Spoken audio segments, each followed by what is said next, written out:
Our next railway journey starts with a car. Christine Humphries has just been elected as a member of the Welsh Assembly. To represent her constituents in North Wales, she'll now have to make a weekly journey from her home in Llanrwst to Cardiff.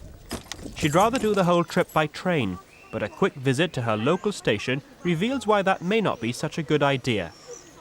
How late is it today? Well, 10 minutes. it's almost So far. 24. Yes, it is a good 10 minutes. Yeah. Is it usually late or not? Well, I don't go on it that often. So. I use the buses more than trains because I think they're more on time. I thought they were getting quite good, the trains, at one point. But Except not today. Not today. Hopeless. But Christine doesn't want to drive for 5 hours all the way to Cardiff. Her solution is to motor to the nearest big station half an hour away.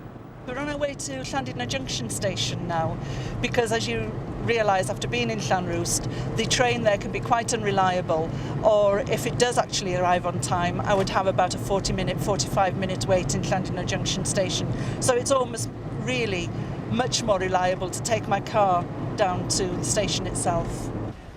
To get from North to South Wales, you have to go through England. The journey takes about 4 hours, involves different rail companies, and today a change at crew.